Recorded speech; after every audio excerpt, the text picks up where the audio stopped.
Suma de vectores por el método analítico. En esta ocasión vamos a emplear el método de componentes rectangulares. Para poder emplear este método, lo primero que tenemos que saber es cómo descomponer un vector. Entonces vamos a empezar por ahí. ¿Cómo descomponer un vector? El cual vamos a conocer su magnitud y su dirección. Bueno, primer paso. Lo que vamos a hacer es trazar una línea paralela al eje de la Y desde la punta del vector, de tal manera que se cruce en algún punto con el eje de las X.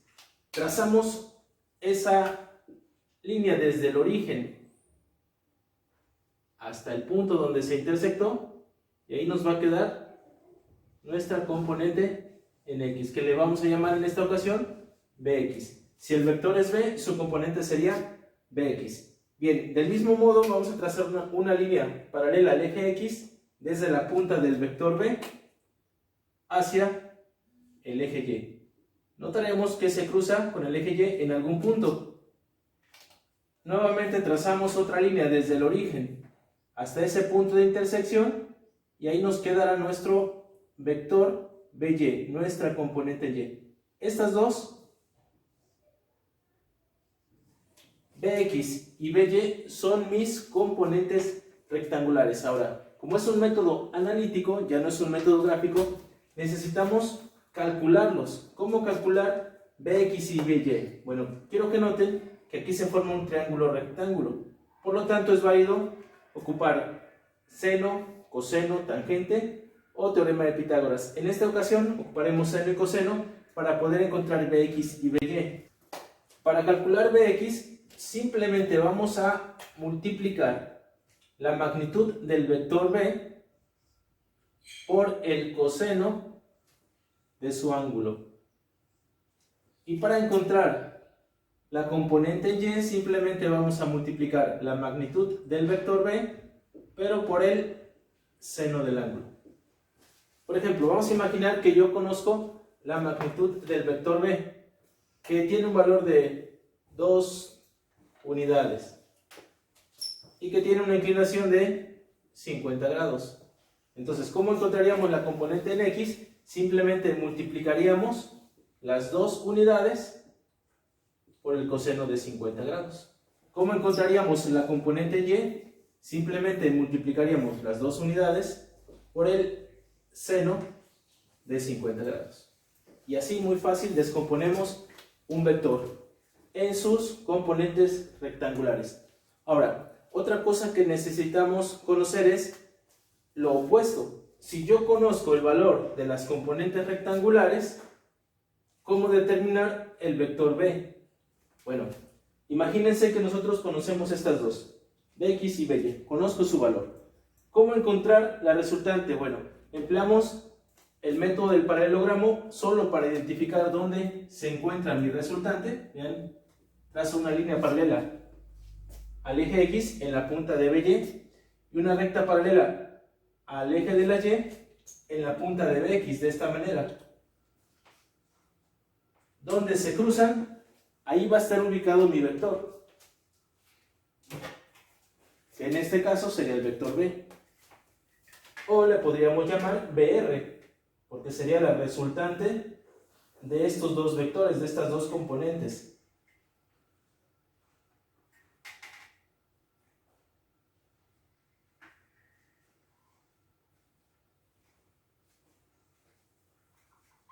Entonces, este sería mi vector resultante, el cual va a tener una dirección, va a tener una cierta inclinación, un cierto ángulo. Ahora, ¿cómo calcular BR?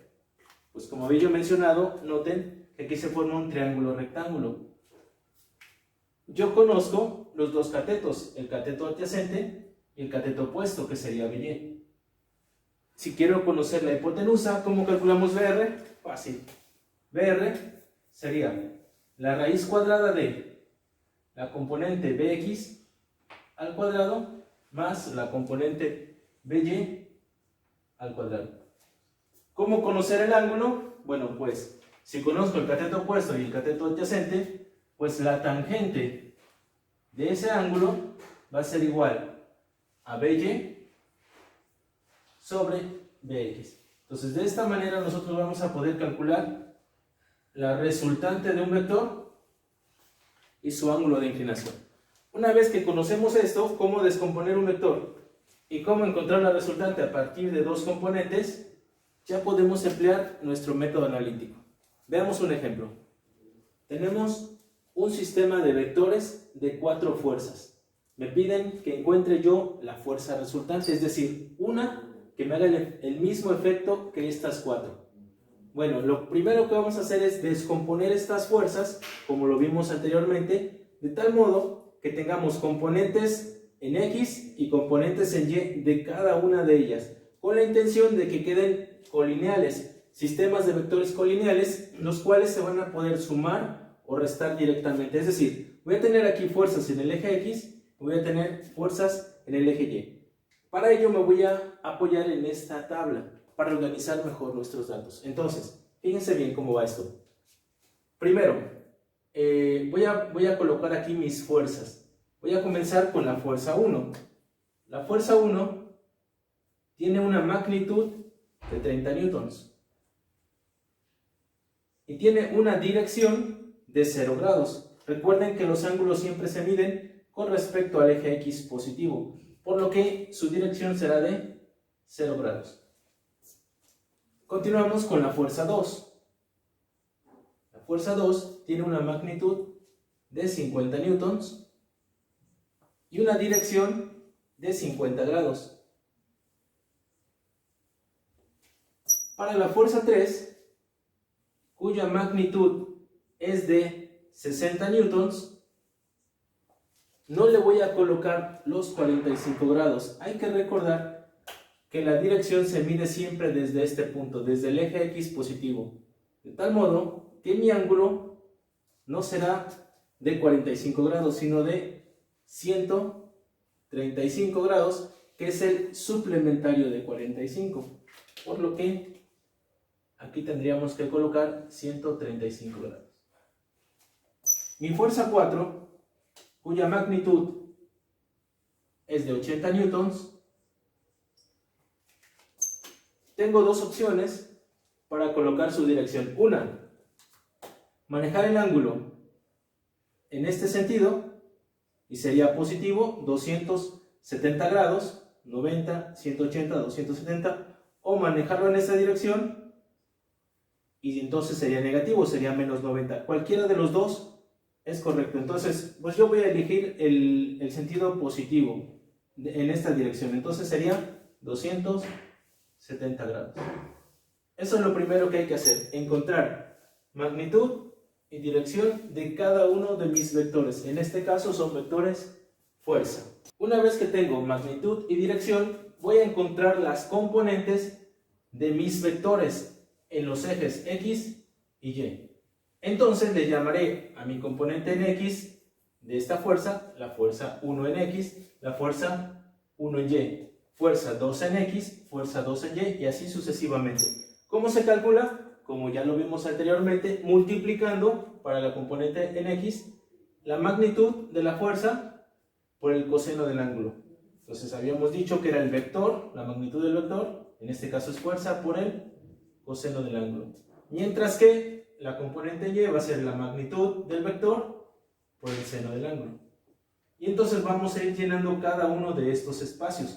Gráficamente lo que estaríamos haciendo es encontrar, por ejemplo, de la fuerza 2, su componente en X, fuerza 2 en X, su componente fuerza 2 en Y, y así sucesivamente, la fuerza 3 en Y, la fuerza 3 en X. ¿Para qué decía yo? Para que todos queden sobre los ejes X y Y, para que sean colineales y puedan sumarse.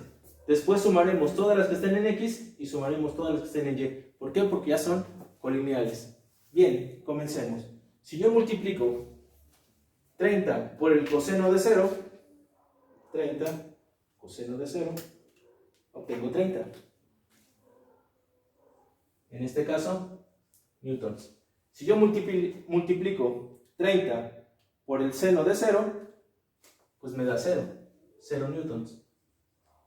Noten que la fuerza 1 solamente está sobre el eje X, por lo tanto no tendrá componente en Y. 30, toda su magnitud sobre el eje X, 0 sobre Y. La fuerza 2, esa sí va a tener dos componentes, una en X y otra en Y. ¿Cómo se calcula? Ya lo dijimos, vamos a multiplicar 50 por el coseno de 50, que obtendría un valor de 32.139 newtons. Multiplicamos 50 por el seno de 50, que obtengo 38.302 newtons. Tratar de manejar tres cifras después del punto para no perder tantos decimales. Del mismo modo, vamos a multiplicar la fuerza 3, que son 60 newtons, por el coseno de 135, entonces 60 coseno de 135 me da un valor negativo, menos 42.426 newtons. ¿Por qué me da un valor negativo? Bueno, porque como ustedes aprecian aquí, su componente en X iría hacia la izquierda. Esta sería la componente F3 en X. Su componente en Y me debe dar positiva porque va hacia arriba. Vamos a ver, vamos a comprobarlo. 60 por el seno de 135 me da un valor de 42.426 newtons, pero positivo. Dan el mismo valor, ¿por qué razón? Pues porque su inclinación era en esta parte de 45 grados, entonces sus componentes tienen el mismo tamaño. Por último, siguiendo la lógica, si yo multiplico 80 por el coseno de 270, me va a dar 0. Significa que no tiene componente en el eje X esta. Lo podemos comprobar con la calculadora. 80 por el coseno de 270, pues me da 0. Y si yo multiplico 80 por el seno de 270, me va a dar negativo porque va hacia abajo y me va a dar 80. Menos 80 newtons. Lo pueden ustedes comprobar con su calculadora. Bien, entonces, lo que hicimos fue, en lugar de tener vectores inclinados, ahora tengo todos sobre los ejes X y sobre los ejes Y. Son colineales, se pueden sumar o restar directamente, que es lo que vamos a hacer. Entonces vamos a sumar toda esta fila y toda esta otra de acá.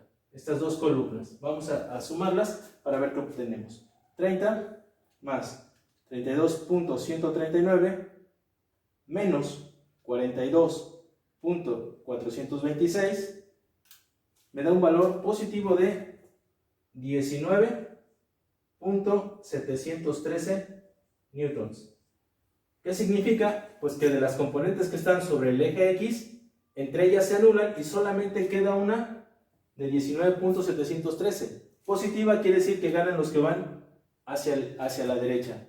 Bien, sumamos las que están en el eje Y, que en este caso serían 38.302 más 42.426 menos 80, dándome un valor muy pequeño de 0.728 newtons.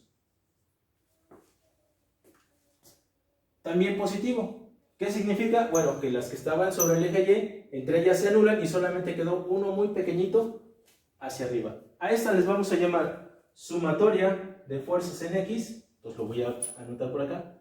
Mi sumatoria de fuerzas en X tiene un valor de 19.713 newtons. Mientras que mi componente en Y, sumatoria de fuerzas en Y, tendrá un valor de 0.728 newtons. Ambas positivas, quiere decir que este va a la derecha y que este va hacia arriba.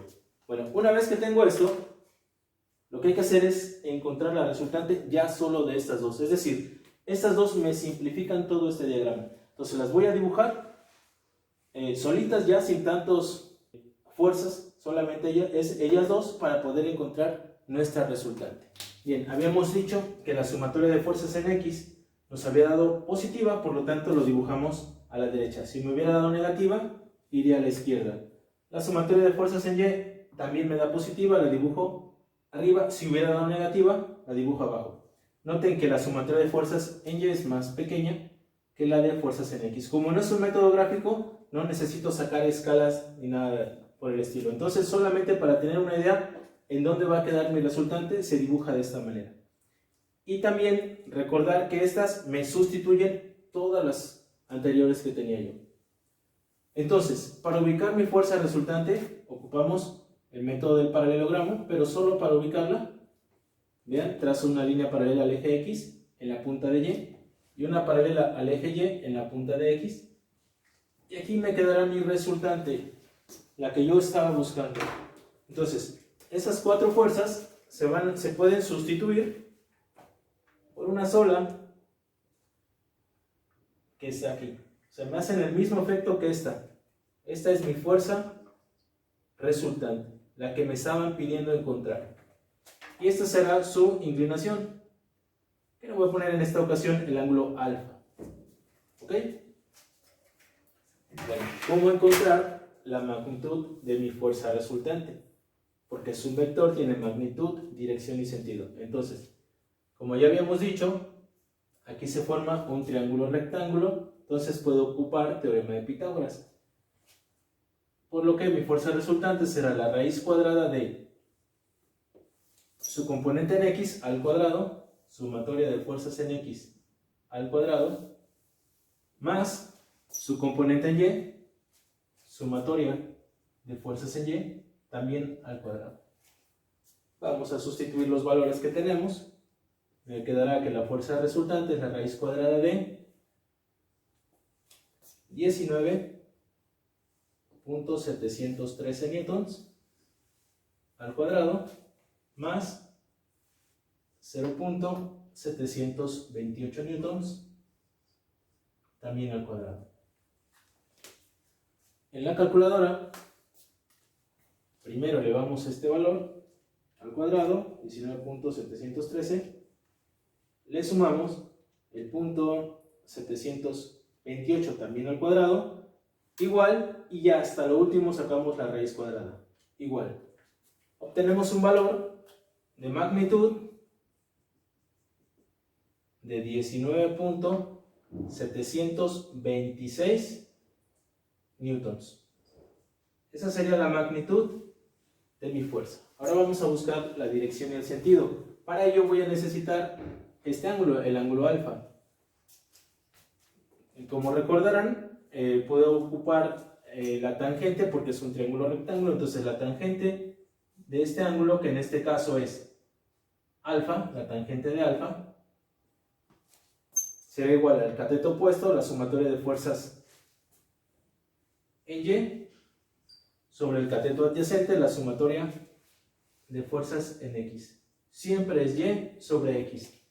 Sustituyendo valores, la tangente de alfa será igual a 0.728 sobre 19.713. Alfa entonces será arco tangente de 0.728 entre 19.713 de 0.0369. Entonces eso en su calculadora se calcula poniéndole shift tangente igual. Me da un valor muy pequeño de 2.115 grados. ¿Por qué es pequeño? Bueno, porque la sumatoria de fuerza en Y, la componente en Y es muy chiquita, comparada con el tamaño de la fuerza en X. Ahora, necesito expresar el resultado. ¿Cómo se expresa el resultado de la fuerza resultante? Bueno, fíjense bien. La fuerza resultante es un vector. Le pongo una flechita para indicar que es un vector. Y el vector tiene magnitud 19.726 newtons. Pero también tiene dirección y sentido. Para englobar la dirección y el sentido se utiliza el ángulo estándar, el ángulo medido desde aquí, desde el eje X positivo. Entonces, si se mide hacia acá, será positivo.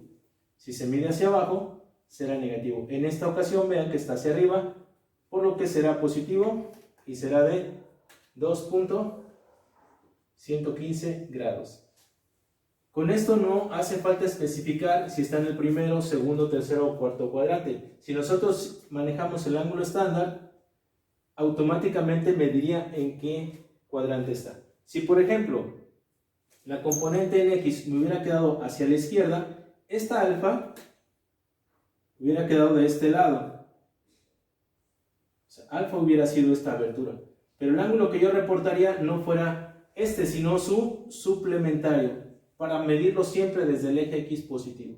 Y entonces, al medirlo de esta manera, ya estaré diciendo que estaría en el segundo cuadrante. Y lo mismo pasaría si fuera en el tercero o en el cuarto cuadrante. Bien, pues este es el método analítico utilizando componentes rectangulares. Espero que haya quedado claro y les sirva para sus ejercicios.